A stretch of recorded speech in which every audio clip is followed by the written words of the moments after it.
There is one email sitting in your drafts right now that you have been putting off for days, maybe weeks. You don't know where to start. I'm sure you know exactly which one I'm talking about. And it's not because you don't know what to say. It's because you know that however you say it, something could go wrong. So you leave it there, unopened, unfinished, quietly stressing you out every time you open your inbox. To you, emails are incredibly daunting. Today, that stops, because I'm going to show you exactly how to write that email. In fact, any difficult email in under 30 seconds using AI and getting the best result. And no, you don't need to be a tech person for this. Most people who try to use AI for email make one mistake right at the beginning. They open ChatGPT or Claude and type, "Write me an email," and then spend the next 20 minutes frustrated with the generic, robotic output they get back. It sounds like a press release. It doesn't sound like them. So they give up, go back to staring at a blank screen and thinking, "I hate writing emails." The problem was never the AI. The problem was the instruction. And once you fix that, everything changes. Here's what's actually happening when you sit down to write a hard email. Your brain is trying to solve three problems at the same time: what to say, how to say it, and how the other person will feel when they read it. That's too much for you to handle. No wonder you freeze. AI doesn't freeze, but it needs you to hand it those three things clearly. The moment you do that, it handles the rest in seconds. So here is the exact method. It requires 4 pieces of information, nothing complicated. You open any AI tool, ChatGPT, Claude. Even the free version works fine.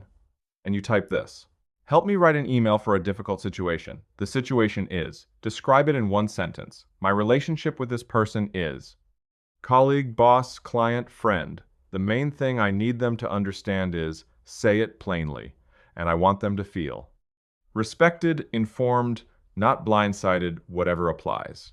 That's it. 4 lines of information. You paste that in and hit send. What comes back is not a robotic template. It's a real, specific draft that already understands the emotional weight of your situation. This kind of structured briefing method cuts drafting time by up to 60%, and the difference between this and just saying, "Write me an email," is enormous. Now let me show you what this looks like with a real example, because this is where it gets interesting. Say you need to tell your manager that you missed a deadline. You've been dreading it all morning. You go ahead and type this into Claude. "Help me write an email for a difficult situation. The situation is, I missed a project deadline and need to tell my manager. My relationship with this person is professional but friendly. The main thing I need them to understand is that I take responsibility and have a plan to fix it. I want them to feel reassured, not blindsided."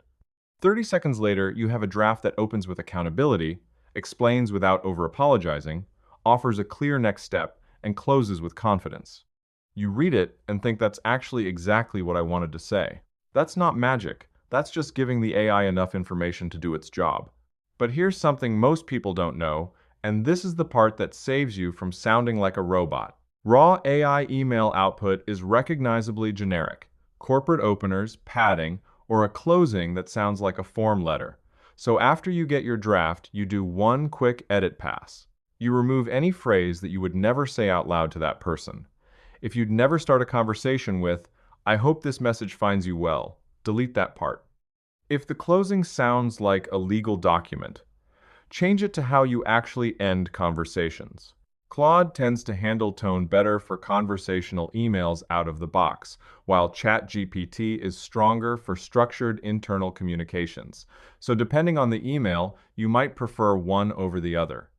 But either one works for this method.